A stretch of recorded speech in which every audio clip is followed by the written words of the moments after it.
जेठानी बनी सास। मुक्ति और प्रिया दूसरी जेठानी देवरानी की तरह लड़ती नहीं है, बहुत प्यार से रहती हैं। मुक्ति अपनी जेठानी को बहुत सम्मान देती है और प्रिया भी अपनी देवरानी को अपनी छोटी बहन की तरह ही स्नेह देती है। लेकिन क्या उनकी सास संगीता इन दोनों के प्यार को इसी तरह आगे बढ़ने देगी, या फिर दूसरी देवरानी जेठानी की तरह इनके बीच भी नफरत पैदा हो जाएगी? अरे दीदी, आप क्यों रोटी बना रही हो? लाओ, मैं बना देती हूँ। अरे नहीं मुक्ति, तुम काफ़ी देर से किचन में काम कर रही हो ना, थक गई होगी। मैं बना देती हूँ ना रोटियाँ। दीदी, आप ना हमेशा ही ऐसा करती हो। एक दिन मैं आपसे ज़्यादा काम कर लूँगी तो कुछ बिगड़ नहीं जाएगा मेरा। अच्छा ठीक है, देखो मैं गरम गरम रोटियाँ बना रही हूँ ना, तुम जाओ माँ जी को लेकर आओ और उनको जो भी खाना है ना खिला दो। अगले दिन संगीता अपनी दोनों बहुओं से कहती है, कल शाम को हमें शादी में जाना है, तुम दोनों टाइम से तैयार हो जाना, नहीं तो हमेशा की तरह इस बार भी लेट हो जाओगी। माँ जी, मेरे पास शादी के लिए कोई अच्छी सी ड्रेस नहीं है, मैं आज जाकर ले आऊँ?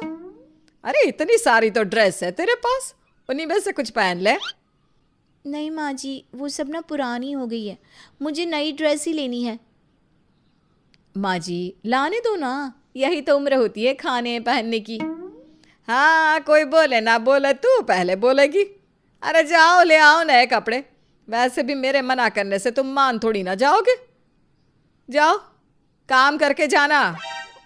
भाभी, आप ना मेरे साथ चलना।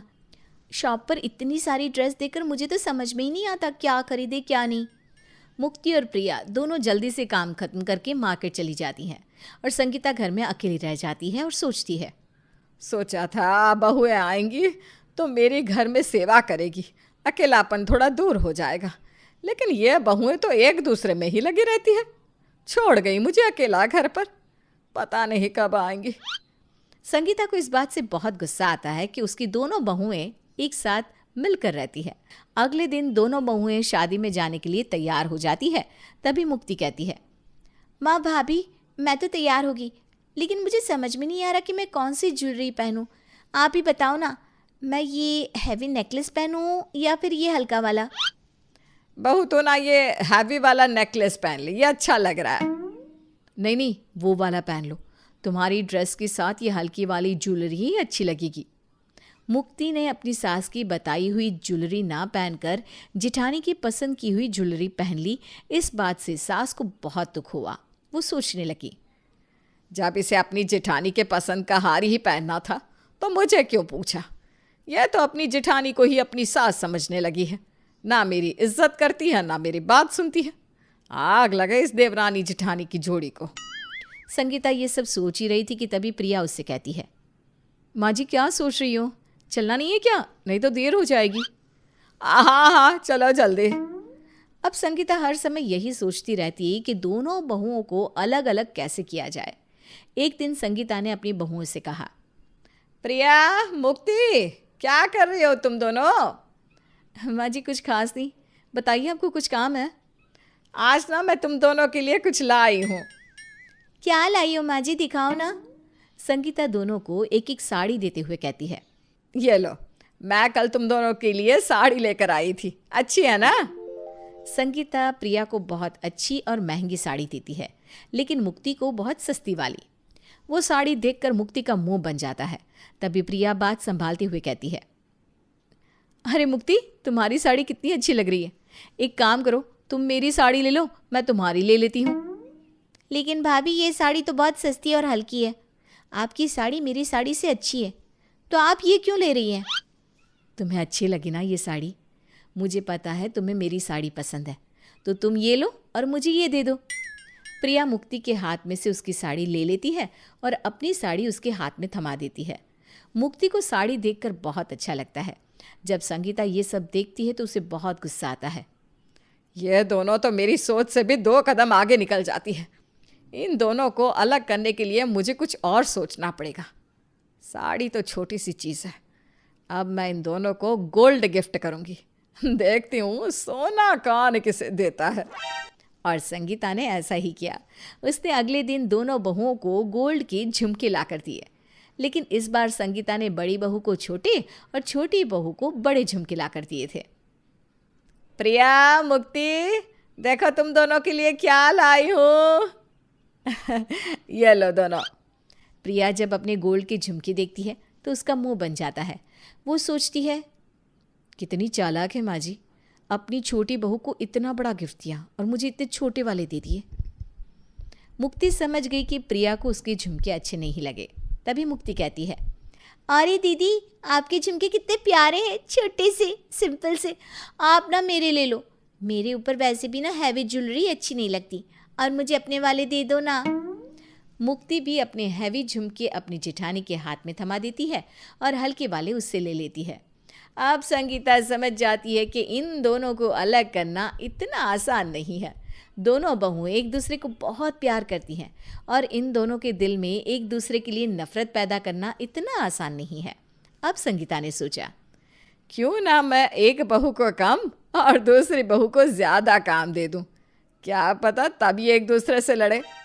ये सोचकर संगीता अपनी दोनों बहुओं को बुलाती है और कहती है, अरे बहू, तुम दोनों किचन में ही लगी रहती हो, घर का तो बिल्कुल ध्यान नहीं रखती। क्यों माँ जी, हम तो हर छोटी सी छोटी चीज़ का ध्यान रखते हैं। हाँ, तभी तो घर में इतने लंबे लंबे जाले हैं, छत पर इतना कबाड़ा पड़ा है, वो कौन साफ करेगा। छोटी बहू, तू आज किचन संभालेगी, और बड़ी बहू, तुम आज पूरे घर की सफाई करोगी, छत की भी। अब अपनी सास के कहने के अनुसार दोनों बहुएं काम में लग जाती है। मुक्ति किचन का सारा काम कर लेती है, लेकिन प्रिया अभी भी घर की साफ सफाई में लगी रहती है। तभी मुक्ति प्रिया से कहती है, दीदी, आप अभी तक साफ सफाई कर रही हो? चलिए मैं भी आपकी मदद करती हूँ। नहीं मुक्ति, तुम पहले ही किचन का काम कर चुकी हो, अब और काम नहीं कर सकती, तुम थक जाओगी। नहीं दीदी, किचन में थोड़ा ही काम था, मैं आपकी मदद करती हूँ, काम जल्दी हो जाएगा, आप परेशान मत हो। मुक्ति प्रिया के कामों में हाथ बटाने लगी। तभी थोड़ी देर के बाद संगीता आई तो उसने देखा कि मुक्ति प्रिया के साथ उसके काम में हाथ बटा रही है। संगीता उन दोनों से गुस्से में कहती है, तुम दोनों को एक दूसरे के बिना चैन नहीं आता। जब मैंने तुम दोनों को अलग अलग काम दिया है तो तुम दोनों एक दूसरे के साथ हाथ क्यों बटा रही हो। छोटी बहू, तुमने किचन का काम कर लिया? हाँ माँ जी, मैंने सारा काम कर लिया है, इसीलिए मैं दीदी की मदद करने आ गई। वो क्या है ना, छत पर पता नहीं कब से काम नहीं हुआ, इसीलिए काम ज़्यादा था। देखिए तो कितना कबाड़ा पड़ा है। दीदी अकेले करेंगी तो थक जाएंगी ना। हर समय दीदी दीदी दीदी, अरे तुझे दुनिया में अपनी दीदी के अलावा कुछ दिखाई नहीं देता क्या? क्या करूं मैं तेरा? और तू बड़ी बहू, आजकल बहुत काम चोर हो गई है, अकेले तुझसे कोई काम नहीं होता है ना। संगीता आग बबूला होकर दोनों बहुओं को सुनाकर वहां से चली जाती है। इसके बाद संगीता एक फैसला करती है और अगले दिन दोनों बहुओं को बुलाकर कहती है, मैंने तुम दोनों को इसलिए बुलाया है कि मैं 4 धाम की यात्रा पर जा रही हूँ कुछ दिनों के लिए। तब तक इस घर को तुम्हें ही संभालना होगा, इसलिए तुम अपना और इस घर का ख्याल रखना। और हाँ बड़ी बहू, मेरे बाद तुम इस घर की बड़ी हो, इसलिए तुम पर इस घर की जिम्मेदारी का बोझ ज़्यादा है, समझी?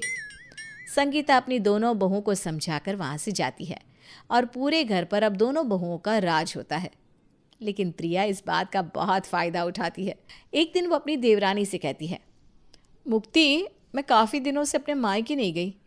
अब माँ जी यहाँ है नहीं तो मैं 2-4 दिन अपने मायके में रहकर आ जाती हूँ। मेरे पीछे घर का ध्यान रखना, और हाँ, माँ जी को घर वैसा ही मिलना चाहिए जैसा वो छोड़ कर गई है। तुम घर का अच्छे से ध्यान रखना। हाँ? लेकिन दीदी, मैं अकेले क्या करूँगी इतने बड़े घर में? अरे टीवी देखना, अपनी मर्जी का अच्छा अच्छा खाना बनाकर खाना, टेंशन किस बात की। प्रिया अपने मायके चली जाती है और आराम से वहाँ रहने लगती है। कुछ दिन बाद प्रिया वापस आती है तो मुक्ति कहती है, दीदी, मैंने आपको बहुत मिस किया, मुझे आपकी बहुत याद आ रही थी। मैंने भी तुम्हें मिस किया मुक्ति। दीदी, मैं सोच रही हूँ कि अब मैं भी अपने मायके हो आती हूँ। मैं तो तभी जाने की सोच रही थी जब आप गई थी, लेकिन घर में कोई नहीं था ना, खाली घर छोड़कर भी तो नहीं जा सकती थी। अरे नहीं नहीं मुक्ति, तुम अपने मायके नहीं जा सकती, क्योंकि तुम्हारा मायका तो बहुत दूर है। अगर इसी बीच माँ जी आ गई तो मैं उन्हें क्या जवाब दूंगी। प्रिया ने बहुत चालाकी से मुक्ति को उसके मायके जाने से मना कर दिया और उससे ही घर का सारा काम कराने लगी। मुक्ति, मुक्ति, मैं बाजार से कुछ सामान लेने जा रही हूँ, तुम घर का सारा काम कर लेना और हाँ, खाना भी बना लेना। लेकिन दीदी, बाजार से क्या सामान आएगा? अब सब कुछ तो है घर में। अरे कुछ भी नहीं है, तुम ना बातें मत बनाओ। वैसे भी ना तुम काम बहुत धीरे धीरे करती हो, जल्दी से लग जाओ ना काम में। प्रिया सारा घर मुक्ति के ऊपर छोड़कर चली गई। अगले दिन प्रिया ने नए कपड़े पहने और तैयार होकर मुक्ति से कहने लगी, मुक्ति, मैं वर्मा जी के बेटे की सगाई में जा रही हूँ। माँ जी तो है नहीं, तो उनकी जगह मुझे ही जाना होगा। तुम ना घर का सारा काम कर लेना, और हाँ, मेरे लिए खाना मत बनाना, मैं वहीं खा कर आऊँगी। दीदी, मैं भी चलूँ आपके साथ? अरे नहीं नहीं मुक्ति, तुम नहीं जा सकती। तुम यहीं रहो और अपना काम करो। घर अकेला छोड़कर नहीं जा सकते, है ना? ठीक है। ये दीदी को क्या हो गया है? हर बात पर ड्रामा कर रही है, बिल्कुल सासू माँ की तरह हुक्म चला रही है मुझ पर। हे ऊपर वाले, सासू माँ को जल्दी भेज दे ताकि दीदी से मेरा पीछा छूट जाए। इस तरह प्रिया मुक्ति के साथ एक सास की तरह बर्ताव करती है, उससे सारे घर का काम करवाती है और उस पर हुक्म चलाती है। अब मुक्ति को ऐसे ही अपनी जेठानी को बर्दाश्त करना चाहिए, या कोई ठोस कदम उठाना चाहिए, या फिर उसे अपनी सास के आने का इंतज़ार करना चाहिए? हमारे प्यारे दर्शकों, मुक्ति की समस्या का कोई अच्छा सा समाधान कमेंट करके हमें ज़रूर बताना। साथ ही हमारे चैनल को सब्सक्राइब ज़रूर करना।